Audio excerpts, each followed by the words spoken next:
സിൽവി നിൽക്കുന്നതിന്റെ തൊട്ട് ബാക്കിലായിട്ടുണ്ടായിരുന്ന ആ ഒരു ജനലിലൂടെ വീടിന്റെ ഉള്ളിൽ നിന്ന് ഒരു രൂപം മുത്തശ്ശിയെ തന്നെ ഇങ്ങനെ നോക്കി നിൽക്കുന്നതായിട്ട് കാണാണ്. ഇത് കണ്ടിട്ട് മുത്തശ്ശി ഒന്ന് ഞെട്ടി പോകുന്നുണ്ട്. മുത്തശ്ശി അങ്ങനെ പേടിച്ചിട്ട് വീണ്ടും ഒന്നുകൂടി നോക്കാണ്. പക്ഷെ ഇപ്രാവശ്യം നോക്കുമ്പോ ഒന്നും അവിടെ ഉണ്ടായിരുന്നില്ല. മുത്തശ്ശിക്ക് അപ്പൊ ഭയങ്കര വല്ലാതെ എന്തോ പോലെയായി. ഓ, ഇവിടെ എന്തോ കാര്യങ്ങൾ നടക്കുന്നുണ്ട് എന്ന് വിചാരിച്ചിട്ട് മുത്തശ്ശി അവിടെ ഇങ്ങനെ നിൽക്കാണ്. ആ സമയത്ത് സിൽവിയ അനയോട് ടാറ്റയൊക്കെ പറഞ്ഞിട്ട് അവള് വണ്ടി എടുത്തിട്ട് അവിടുന്ന് പോവാണ്. സിൽവിയ പോയ ഉടനെ അന നേരെ പോയത് അവിടെ ഉണ്ടായിരുന്ന ആ ഒരു ഊഞ്ഞാലിലേക്കായിരുന്നു. അവിടെ ഇരുന്നിട്ട് അന ഇങ്ങനെ ആടാനായിട്ട് തുടങ്ങി. അപ്പൊ റസാനും അവിടെ അടുത്ത് വന്ന് നിൽക്കുന്നുണ്ട്. പെട്ടെന്ന് അകത്തുനിന്ന് ഫോൺ അടിക്കുന്ന ശബ്ദം കേട്ടിട്ട് റസാൻ അകത്തേക്ക് ഓടുകയാണ്. അവിടെ ചെന്നിട്ട് ഫോൺ എടുത്ത് നോക്കുന്ന സമയത്ത് അവന്റെ പബ്ലിഷർ ആയിരുന്നു. അയാളോട്ട് ഇങ്ങനെ സംസാരിച്ചുകൊണ്ടിരിക്കുകയാണ്. റസാൻ അങ്ങനെ സംസാരിച്ചുകൊണ്ടിരിക്കുന്നതിന്റെ ഇടയിൽ യാദൃശ്ചികമായിട്ട് ജനലിലേക്ക് നോക്കുമ്പോൾ അന ഇങ്ങനെ ഭയങ്കര സ്പീഡിൽ ആ ഒരു ഊഞ്ഞാലിൽ ഇങ്ങനെ ആടുന്നതാണ് കാണുന്നത്. അത് കണ്ടിട്ട് അവൻ ഞെട്ടിയിട്ട് പുറത്തേക്ക് ഓടി വരികയാണ്. അങ്ങനെ പുറത്തെത്തി അനേനെ നോക്കുന്ന സമയത്ത് അനേവ വളരെ മെല്ലെയാണ് ആടുന്നത്. അതുകൊണ്ടപ്പോൾ അവൻ എന്തോ ഒരു ചെറിയ ആശ്വാസമായി. പക്ഷെ അവൻ എന്തോ ഒരു സ്ട്രേഞ്ച് ആയിട്ടുള്ള ഒരു ഫീലിംഗ് വരാണ്. കാരണം ആരും ആട്ടാതെ ആ ഒരു ഊഞ്ഞാൽ ഇങ്ങനെ തന്നെ ആടിക്കൊണ്ടിരിക്കുകയാണ്. റസാൻ ഇപ്പോ അനയോട് പറയാണ്, മോളെ അമ്മ പോയതുകൊണ്ട് നീ ഒറ്റയ്ക്കായെന്ന് തോന്നുന്നുണ്ടോ എന്നിങ്ങനെ പറയുന്നുണ്ട്. അതേസമയത്ത് അവളിങ്ങനെ റസാനെ നോക്കി ചിരിക്കുകയാണ്. അപ്പോ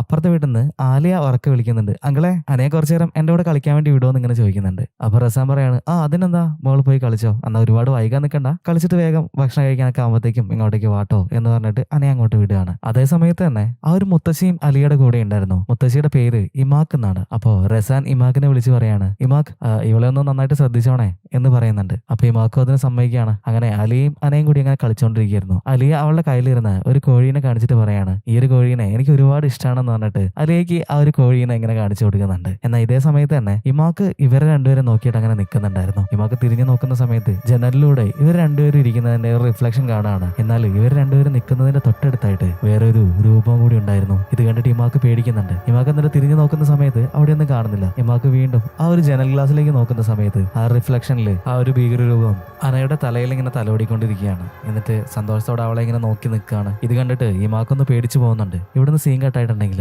രാത്രി അനയോടൊപ്പം ഇരുന്ന് ഭക്ഷണം കഴിക്കുന്ന റസാനെയാണ് നമ്മൾ കാണുന്നത്. റസാൻ ഇപ്പോൾ അവൾക്ക് ചോറൊക്കെ എടുത്തു കൊടുക്കുന്നുണ്ട്. എന്നിട്ട് അവളോട് പറയാണ്, മോളെ ഇവിടെ ഇരുന്ന് കഴിച്ചോളൂ, എനിക്ക് കുറച്ച് വർക്ക് തീർക്കാനുണ്ട്, അപ്പൊ ഞാൻ അങ്ങോട്ട് പോട്ടെ എന്ന് പറഞ്ഞിട്ട് റസാൻ എണീറ്റ് പോയിട്ട് അവന്റെ ഒരു കാർട്ടൂണിന്റെ വർക്ക് അവൻ ചെയ്തുകൊണ്ടിരിക്കുകയാണ്. ഇതേ സമയത്ത് അവിടെ ഉണ്ടായിരുന്ന ലൈറ്റുകളൊക്കെ മെല്ലെ ഇങ്ങനെ മിന്നി തെളിയാനായിട്ട് തുടങ്ങി. ഇത് കണ്ടപ്പോ അനക്ക് ഭയങ്കര സന്തോഷമായി. അവൾ ആ ഒരു ലൈറ്റിലേക്ക് നോക്കിയിട്ട് ഇങ്ങനെ ഭയങ്കരമായിട്ട് ചിരിക്കുകയാണ്. എന്നിട്ട് അവൾ അവിടെ നിന്ന് എണീറ്റ് പോകുന്നുണ്ട്. കുറച്ച് സമയത്തിന് ശേഷം റസാൻ ആ ഒരു ടേബിളിലേക്ക് നോക്കുന്ന സമയത്ത് അന അവിടെ ഉണ്ടായിരുന്നില്ല. അപ്പൊ അവൾ എവിടെയാ പോയെന്ന് അറിയാൻ വേണ്ടിയിട്ട് അവൻ അവിടെ നിന്ന് മെല്ലെ എണീറ്റിട്ട് അന എവിടെയാണ് എന്നൊക്കെ ചോദിച്ചിട്ട് ഇങ്ങനെ അവളെ വിളിച്ചുകൊണ്ട് നടക്കുകയാണ്. ഒരുപാട് സ്ഥലത്ത് അന്വേഷിച്ചെങ്കിലും അവളെ കാണാൻ പറ്റുന്നുണ്ടായിരുന്നില്ല. അങ്ങനെ കിച്ചന്റെ ആ ഒരു ഡോർ തുറന്നു കിടക്കുന്നുണ്ട്. അപ്പൊ അവള് പുറത്തേക്ക് പോയിട്ടുണ്ടെന്ന് വിചാരിച്ചിട്ട് റസാൻ അങ്ങനെ പുറത്തേക്ക് നോക്കി നിൽക്കുകയാണ്. ഇപ്പോ സിൽവിയ വാതിൽ തുറന്നിട്ട് അകത്തേക്ക് വരുന്നുണ്ട്.